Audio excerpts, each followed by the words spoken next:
Fasilitas pendukung ekowisata mangrove di Desa Sebubus, Kecamatan Paloh, kondisinya sangat memprihatinkan. Jembatan pemantau primata jenis bekantan yang ada kondisinya sudah rusak dan memprihatinkan, sehingga pengunjung kesulitan untuk menikmati ekowisata yang ada di lokasi mangrove. Darmawan, Ketua Kelompok Ekowisata Mangrove Kalilae, menjelaskan kondisi fasilitas ekowisata mangrove yang rusak, sehingga berdampak pada kurangnya pengunjung yang datang untuk melihat bekantan dan lutung yang masih banyak di kawasan hutan mangrove. Menurutnya, kondisi jembatan dibangun secara swadaya dari program pusat. Karena dibangun dari kayu, kondisi jembatan yang merupakan akses utama menuju lokasi mangrove tidak bertahan lama. Dan akses yang digunakan menggunakan perahu mesin untuk membawa pengunjung melihat ekowisata mangrove. Selama menangani ekowisata, jelas Darmawan telah banyak peneliti dari negara luar negeri datang, termasuk dosen dan mahasiswa dari Universitas Tanjung Pura yang saat ini masih melakukan penelitian di lokasi ekowisata mangrove, baik tentang bekantan, lutung, kepiting biola, dan spesies mangrove. Dalam kesempatan itu, Darmawan juga menjelaskan jumlah koloni bekantan serta mengapresiasi mahasiswa Untan yang melakukan penelitian jumlah spesies mangrove dan jenis-jenis satwa di lokasi mangrove. Awalnya dulunya itu bagus, panjangnya 438 meter dengan kawasan pesisir tangguh, cuma tidak mencukupi. Nah, kemudian ditambah dengan swadaya masyarakat, termasuk pembuatan WC, kemudian tempat dudukan dan lain-lain, segalanya itu di swadaya. Nah, termasuk untuk tempat pertemuan. Nah, itu hampir setahun lebih dengan biaya sendiri. Itu mahasiswa yang penelitian maupun yang magang ini sangat membantu tempat kita lah, terutama dalam identifikasi jenis-jenis mangrove, kemudian ada tentang perilakunya bekantan seperti apa, menghitung populasi. Nah, kemudian terkait jenis-jenis satwa yang ada di ekowisata mangrove ini, termasuk kepiting biola yang berbagai macam warna.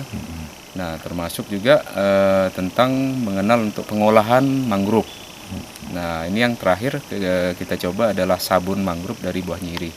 Nah, nanti akan menyusul kita akan bikin garam dari nipah. Jadi kita sekarang ada 3 koloni. Nah, yang terbesar itu mencapai 60-an koloni.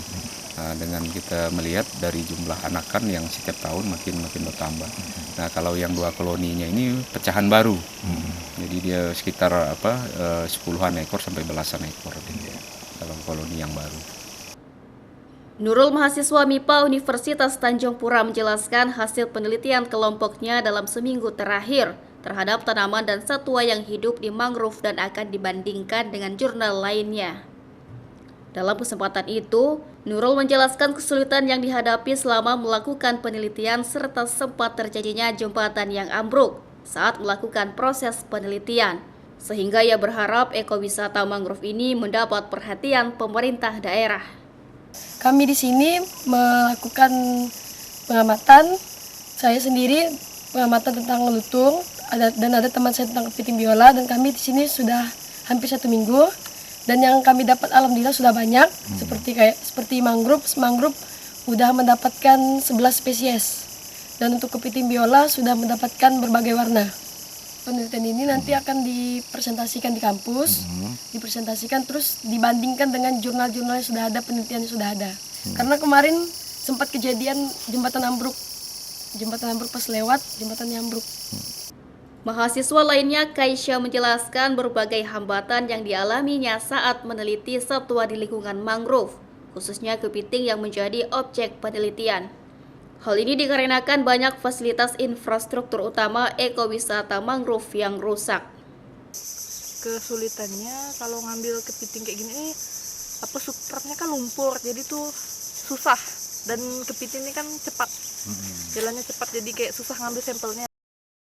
Dari pantauan di lapangan, tampak mahasiswa dan wisatawan antusias menyusuri sungai untuk melihat langsung tanaman mangrove dan aktivitas bekantan yang masih banyak terdapat di lokasi tersebut. CSM TV madahkannya.